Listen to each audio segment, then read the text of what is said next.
It is way more than a deal. And what I mean by that is a real estate transaction is way more than just putting a deal on paper and making it happen. There are people moving, you have a buyer, you have a seller, you have agents on both sides, you have so many parties to the transaction. So far this year, we have helped over 75 families make this moving transition, whether they're buying, selling, or investing in real estate.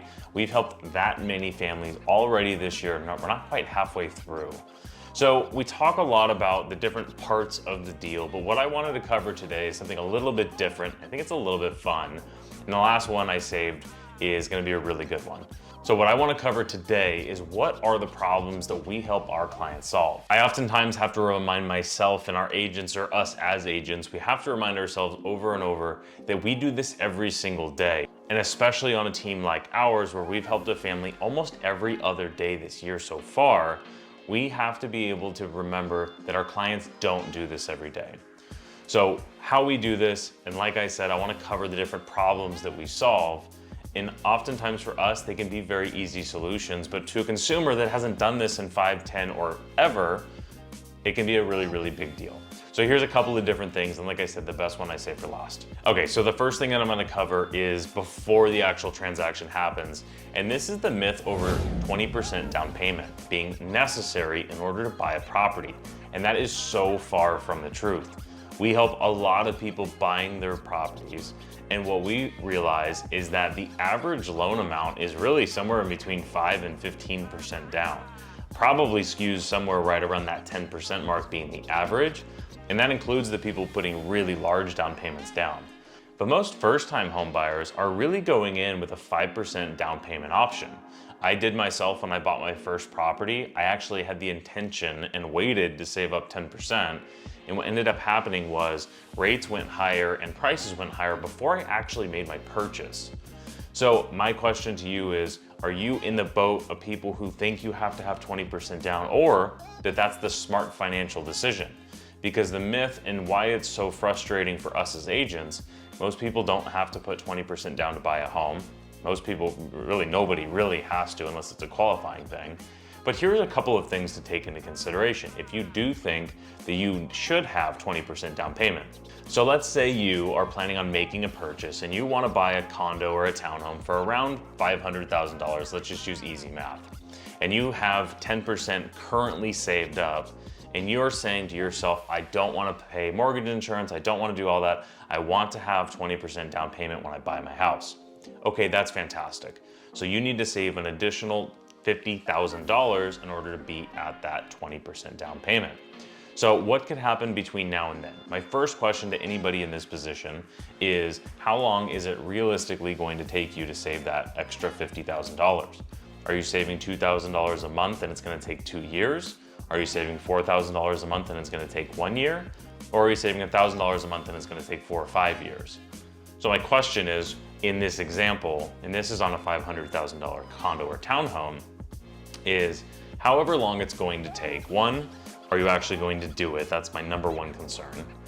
Number two is, how much rent are you going to likely be paying between now and then?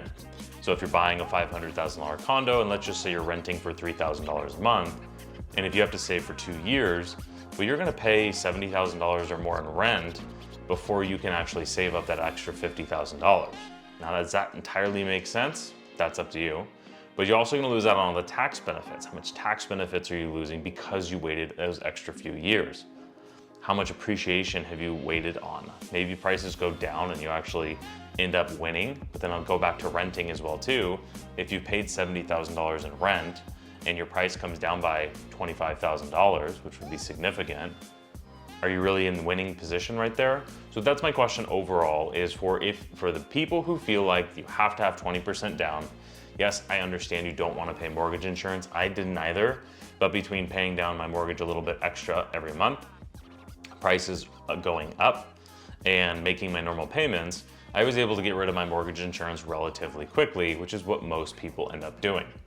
Or a lot of the times people end up refinancing as well too, and I think we all know there's gonna be a wave of refinancing in the next few years. Okay, so that's number one, is the 20% down payment myth. You absolutely do not need to have 20% down to buy a home. Okay, let's move on to number two. Now, number two is buying a home and it having problems. Now, this could happen in the offer stage, or this could actually happen post-closing, and I'll cover both different topics because it happens all the time. So, when you buy a home, you are now a homeowner, and being a homeowner comes with a lot of additional responsibilities that tenants just don't have to deal with. If you have a problem, it's your house, and you are likely going to have to take care of the issues. If you're going to fix it yourself, if you're going to pay somebody to fix it, or whatever it might be. So a couple of the different things I'll address before you actually buy the home. So in escrow, or let's say writing offers, one thing that our clients are always doing is we want our clients, when they're shopping for a home, we want them thinking about, is this the right home for me and my family, or is this the right house for me, or is this the right investment, to kind of cover everybody who's buying a property. And for sellers, you want to keep a reminder to yourself that you want the buyers to understand that that is the best property for them. A little bit of a sidebar. So when we're out looking at properties, our clients are usually out looking at the house, trying to feel out, is this the right feel? Do I like the layout? Do I like the floor plan? Do the bedrooms and bathrooms and all that stuff work? Do I like the upgrades, or are there things that I want to change? Whatever that might be. Now, us as an agent, I know I do this when I tour properties with my clients, is when they seem like they might kind of be liking the property, I'm immediately going and looking for, where are the problems? I'm gonna be looking at the boring stuff. Your HVAC system, how old is it? Is it gonna blow up tomorrow, or is it brand new? Your roof, are there any water leaks? Maybe go in the garage, look at the attic, different stuff like that, to go through the property and find problems before they really come up. That's beforehand, and just trying to figure out, hey, are you okay with inheriting some potential problems in a property, at least in the offer writing stage? Now, I'm not usually too concerned about that, and I'll explain more about that why when we talk about inspections, which we can go into right now. So let's say you walked through that house and you saw a couple of things you weren't too totally sure, but you weren't really that concerned about. So you go over in the offer writing stage and you negotiate your offer. Now comes the fun part, where you're going to do all of your due diligence on the house to find out what you're actually getting yourself into. Now, here's where we have all of our clients go through and do inspections on the property so that they know what they're getting into and they're comfortable with the house they're buying.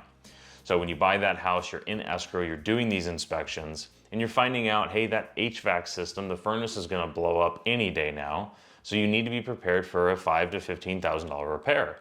And by the way, you have these other things that you should probably fix as well too. Well, what we often do here is we negotiate for repairs for our client.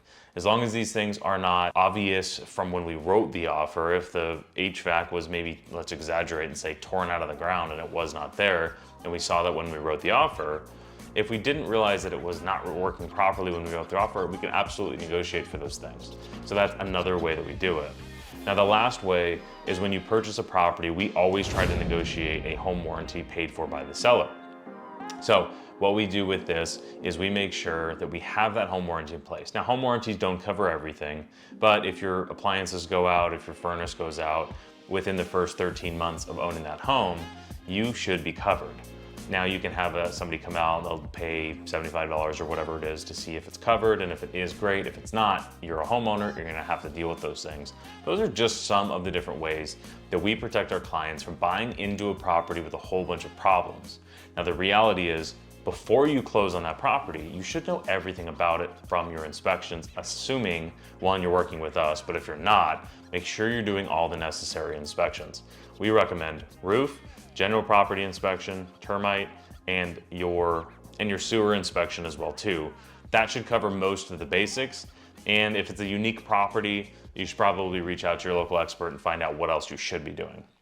That's number two, is helping our clients determine that they're not buying a house with a whole bunch of problems. And if they are, they know exactly what they're getting themselves into. Okay, now number three, this is a little bit of an interesting one, but this is making sure that our clients don't buy the wrong property. So many times you're gonna go look at a property, and honestly, it's amazing to me, but most people that buy a house are in the home for 15 to 30 minutes when they tour the property with us as a realtor. And then the next time they see it, they're already in escrow and they're doing their inspection. So then they're not even thinking about the house so much anymore. They're thinking about all the inspections, is anything wrong with it? And then you don't even see the house again until you actually close on the property. It's really amazing. Most of the time, there's way more time spent at the inspection than even touring the house in the first place. Now, that's not always the case, but more often than not, it is. So how do you avoid buying the wrong house? Here's a couple of tips that I give to all of our clients. So first and foremost, always drive through the neighborhood and buy the house in the evening. Now you want to make sure you go at night because a neighborhood can look very different in the daytime versus the night. Maybe it's a parking issue. Maybe there are loud noises. Maybe there's not an HOA and all of a sudden you have all kinds of stuff going on. But you would rather know about that beforehand rather than get on moving day and find out something you didn't love about the property. It's super easy to do. I recommend when you're in the offer writing process, the night that you submit the offer, go drive through the property, not through the property, but drive through the area and make sure that you understand the surroundings. You might even want to go on the weekend as well too. Now remember, you can always do this in escrow and back out if you need to, if you find something you really don't like. But that's one very easy way to make sure you're not buying the wrong house. Now another couple of things that I always suggest is check the commute times during your actual driving hours. If you're looking on a Saturday at an open house and you said, hey, this was super easy to get to, my work's only 25 minutes away, great. Well, you wanna make sure you look at 9 o'clock or 8 o'clock when you're gonna be on the road so you get those exact times. I recommend doing that for school travel, for work, or if there's any regular commuting that you're gonna do, you know where everything's really at. And any good agent should be making sure you're aware of all those things. All right, number 4, I lied, this is my favorite. This is not last, but it's close to last. So if you've made it this far, make sure you shoot a response with what your thoughts are so far in this video. And if you're watching on YouTube, make sure you hit that like button.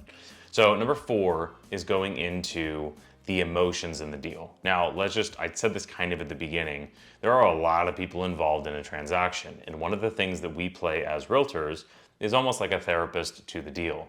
We might be listening to the listing agent vent about their seller and how difficult the seller is. If you are the seller and we are listing your house, we might be hearing your frustrations about something somebody said in front of your Ring doorbell and it really upset you, but that person's your best buyer. There's a lot of different things that can happen in a deal. And this goes back to the beginning where I mentioned we have to take a step back and understand that we do this every single day. A day does not go by where our team is not negotiating a deal for our clients. And we have to realize that our clients only buy a home or sell a home 5 or 10 years in between doing it. You're just not used to doing it, especially if they're not in a career where negotiating big dollar amounts is normal. So we have to take a seat back and remember that, hey, there is a lot of emotions that can go on during a transaction, and our job is to manage that and make sure that the deal happens. Because we've had clients that were super emotional in a transaction, in a negotiation, and then afterwards you ask them about it and they don't even remember. So oftentimes we have to just make sure that everybody's comfortable with what they're doing moving forward, and we have a level head at all times when we're negotiating deals, and this is the most important thing. If you're dealing with an agent who's not on our team and who does not have a seat in doing a transaction almost every single day, you really want to make sure that you are protecting yourself, or you really should be able to lean on your realtor to make sure that your negotiations are being handled properly and by somebody that knows what they're doing. All right, so I lied. That was the last point. So dealing with our clients' emotions is one of the most intricate parts of the job, and it is something that is different on every single deal. So if you are in the market to purchase a property or make a move, go ahead and reach out to us. You can go over to our YouTube channel or you can go to our website, socalhomesforsale.com. Reach out to one of our local experts if you're not already working with one. And I hope you found this video a little bit interesting. It's a different style than we've been doing in the past. I hope you found it helpful. And like I said, if you want to start your house hunt or if you're looking for something specific, go over to socalhomesforsale.com. If you set up a saved search, we can send you off-market properties based on that. So if you're interested in that, go ahead and head over there right now.